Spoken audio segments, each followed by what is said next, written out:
Hi guys, Miss Crystal here, and I am in a North American rainforest. As you can see, ooh, it's pretty, right? We have a nice little path through here, and this is in the state of Oregon. So, what makes a rainforest? Well, it has to have enough water. It has to have different layers. So we have the treetops up here, the canopy. Then you have another layer as it goes down below, and then you have the ground layer.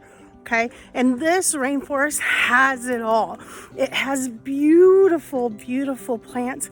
It also has little animals. It has a stream going through it, and it's just pretty fantastic. There's life upon life in a rainforest. Here we have a great plant called a fern, and ferns are very common in a rainforest, and sometimes if you're lucky you can even see life underneath the leaf.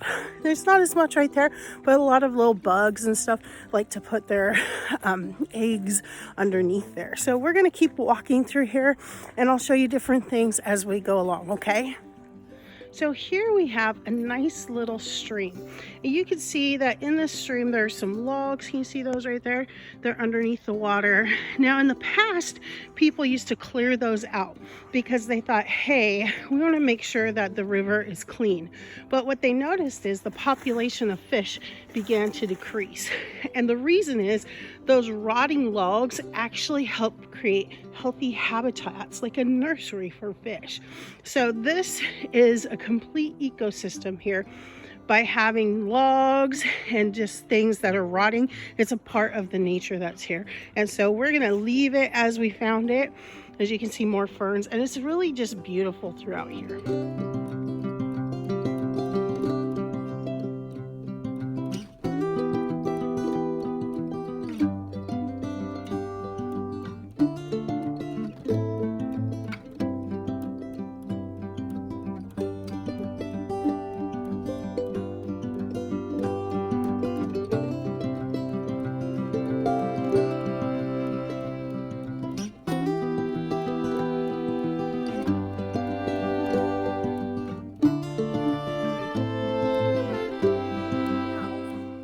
Now, as we get deeper into the rainforest, I want you to just listen.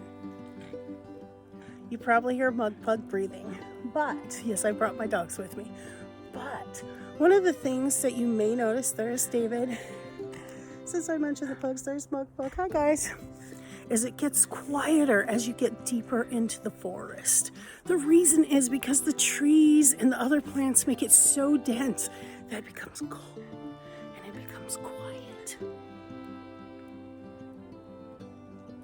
Isn't that amazing? So not that far away is a big street, but we can't hear it because we're surrounded by beautiful trees.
Guys, here we have some giant plants. If you look at my hand next to the leaf, look at how big it is. It's huge. And there's a bunch of them here. As you can see, it's kind of swampy, kind of wet. And this is some of the undergrowth. Here we can see how big the plant is It's like a prehistoric plant. That means that it goes way, way, way, way back in time, before written history. And these plants are so large, you find them often in rainforests. And people think that a lot of plants used to be large like this. And that's because in prehistoric times that the weather, everything was warmer, everything was moister, kind of like a greenhouse, and it would cause it to just grow larger.